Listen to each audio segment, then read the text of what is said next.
Who would have really thought that Donovan Mitchell would one day be an all-star NBA guard? From being an overlooked Louisville prospect to leading multiple playoff teams as the #1 scoring option, Donovan Mitchell has been a shock to many people all around. And his basketball story starts off being born in Elmsworth, New York, just 40 minutes away from New York City. Due to his father working with the New York Mets as a director of player relations, Donovan found himself around star athletes at an early age.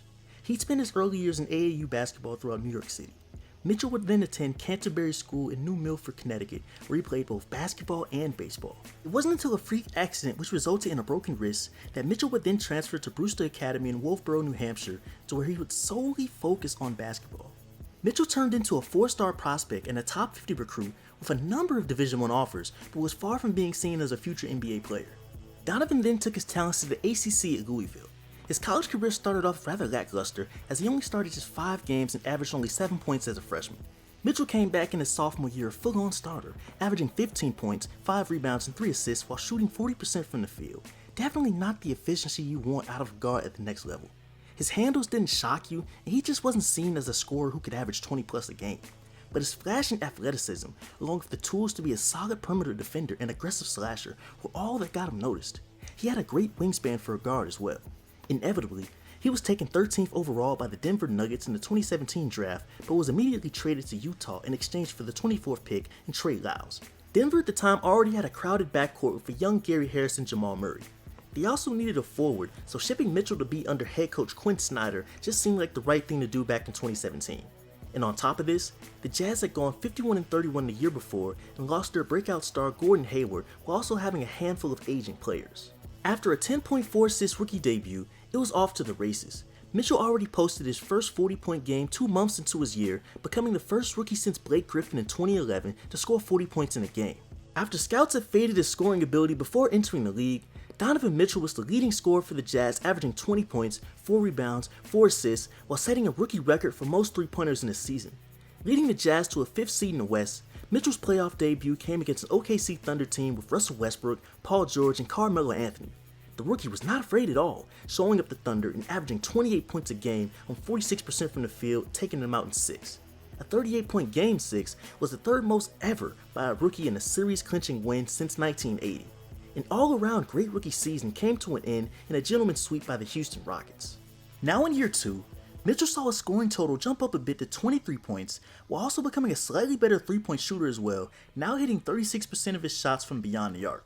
He'd also get his first double-double with 24 points and 11 assists in a win over the Timberwolves, while having much more 30-point nights and eventually scoring a new career high with 46 points twice that also resulted in wins.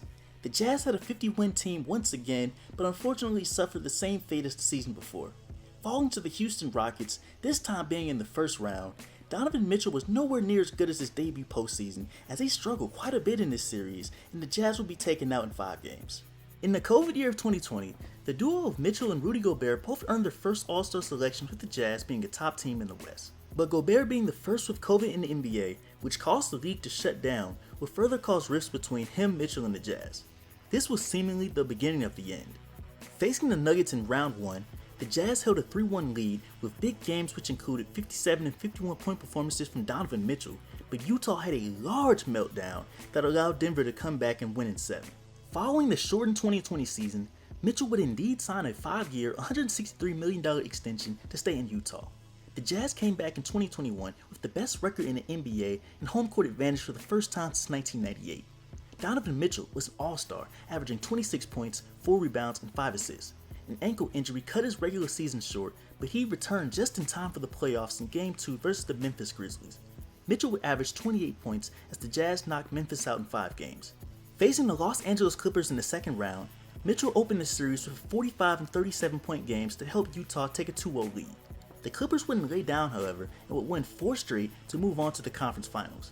Year 5 of Donovan Mitchell found himself an all-star for the 3rd year in a row, as Quinn Snyder and all parties involved were desperately trying to finally get over the hump. It would prove to just be another disappointment as Mitchell, Gobert, and the Jazz found themselves as a 5th seed, yet again, that would this time lose to Luka Doncic and the Dallas Mavericks in 6 games. After 5 great seasons and multiple failed playoff runs in Utah, the 26-year-old Mitchell would officially be traded to the Cleveland Cavaliers in exchange for Lauri Markkanen, Colin Sexton, Ochai Agbaji, 3 first-round picks, and 2 pick swaps. On top of all of this, Rudy Gobert will also be traded and head coach Quinn Snyder step down. The 2023 NBA season has seen Donovan Mitchell turn the Cavs into a full-blown playoff contender. Opening up the season with multiple 40-point games, Mitchell was on his way to his fourth All-Star selection, averaging 27 points, 4 rebounds, and 4 assists while shooting 48% from the field, 38% from 3, and 87% from the free throw. He'd then become the 7th player in NBA history to score 70 points in a game. Mitchell was also the first to score 70 points along with at least 10 assists too. In a very successful first year in Cleveland, he'd also set a new franchise record for most threes made as well. With the Cavaliers currently the 4th seed in the East while led by their All-NBA guard, let's see how far Spider can get in the playoffs this time.